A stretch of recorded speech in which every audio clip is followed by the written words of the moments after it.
the Stormy channel. I'm Stormy. Be sure to subscribe to my channel and I'll give you more videos and more tips and also travel ideas and where to go. So today I'm speaking and talking about Switzerland.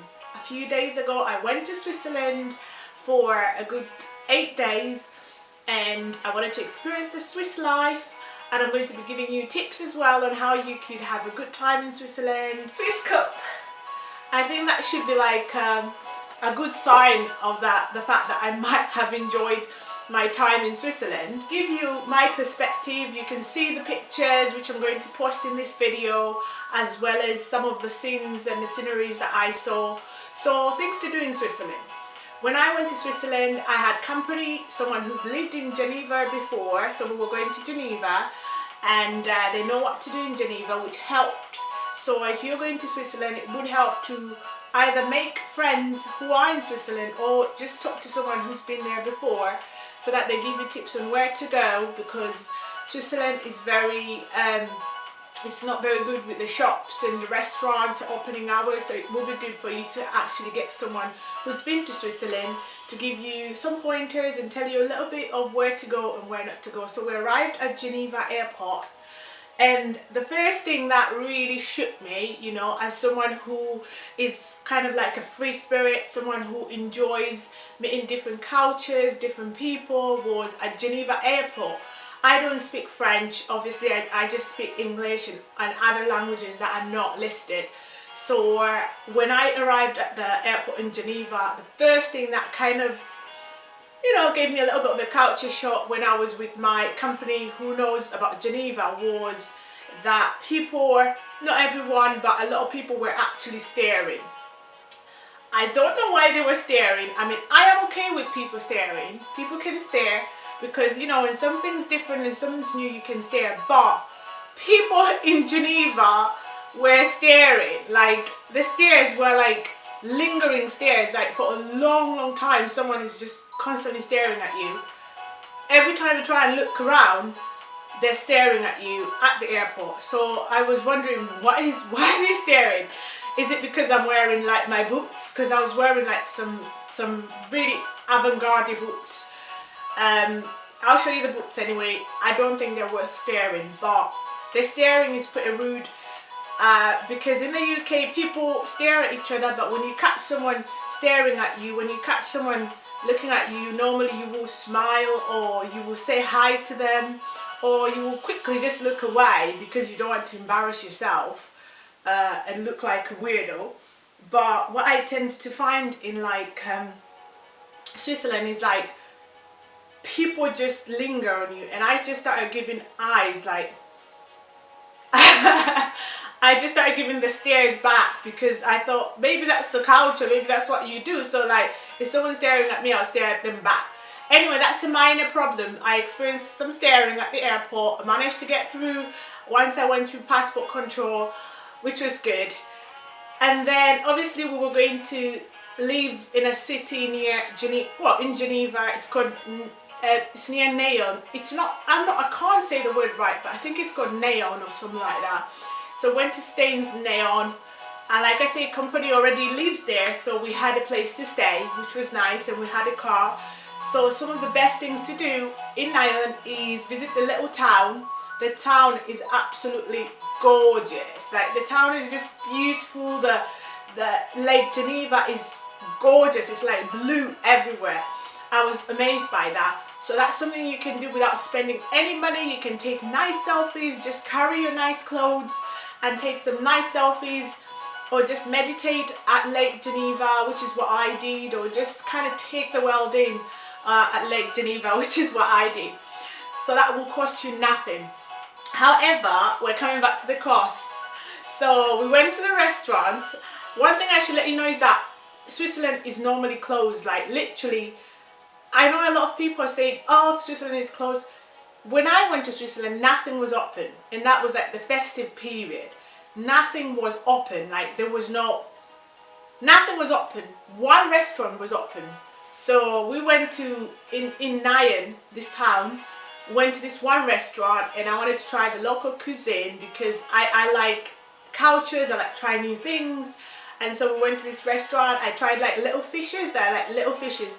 I can't say it in French because I can't be bothered with French. Like, I'm one of those people who just can't do French. I just can't do French. It just doesn't process in my head. So it's a French name. So we ate this nice fish. It was really nice. It reminded me of like traveling to an African country. You know, the fish tastes like African fish. And so tested that fish. It was delicious, but I didn't pay. I didn't pay because this place is absolutely expensive, guys. Like, honestly, like just that lunch we had in Geneva, it cost about £100 or something like that. That is like in US dollars. That's like $110 or something like that if you convert it. Because I know the dollar is like £10 more or something like that. But yeah, it's $110 just to have fish and chips, and also to have like a pint of cider, which is what I had, and a glass of wine, red wine. It went to £100 literally.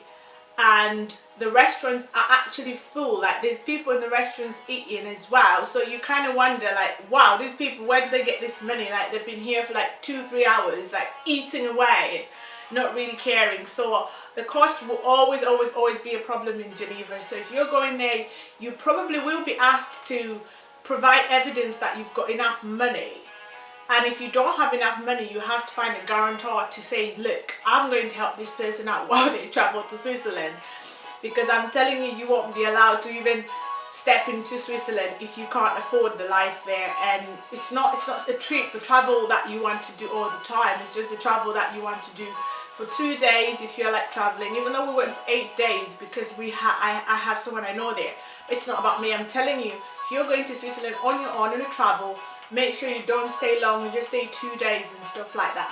So things to buy before I conclude in Switzerland is try and buy some Swiss caps. Like I said, I bought myself like this little cup which I haven't opened yet.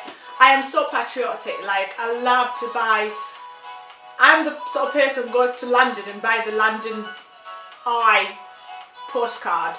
I'm so old-fashioned. So if you can get away from your travel with something, I think this is, for me, a cup. I love Switzerland. Is the best thing to buy.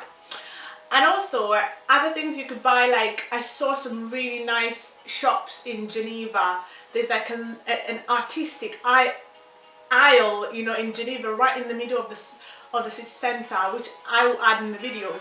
That place is absolutely gorgeous for drinks. You know, the drinks were a little bit as well expensive. Not a little, but a lot of expensive. But a lot lesser than Nyon, whatever city that city is called. A little bit less, so you could go there for a day trip and look around. I looked around and I loved the shops. It was just nice to look around. I was really excited. The other thing that I would advise you when you do go to Switzerland is, you know, try and be very focused when you're going. Like, don't look lost, because I feel like people out there are not ready to help you if you're lost.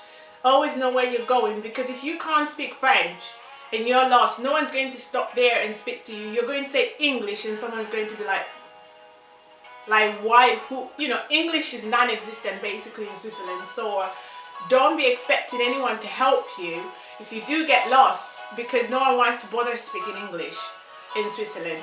And the other thing about the people in Switzerland, I think people look very different and diverse, but one thing I noticed is there's not many black people. So that's what made me wonder. I was like, what the hell? Like, are you staring at me because I am black, or are you just staring at me because I'm wearing bright clothes? Like, why are you staring at me? So there isn't that many black people in certain places, so don't get offended. Just be aware of that. But for Swiss people as well, staring, please stop staring. I can't stand people who stare. Like, literally, I can't stand people who stare. We all stare, but just sneak stare. Like, don't linger on someone, just sneak stare at them. So that's my time in Switzerland. So hope you have a good time if you're going to Geneva. and I'll come back with my next video, which is my travel to France. No, I forgot to tell you one thing. We went skiing in Switzerland as well, so if you want to do something, and if you've got like a car and you've got people that love skiing, you can go skiing.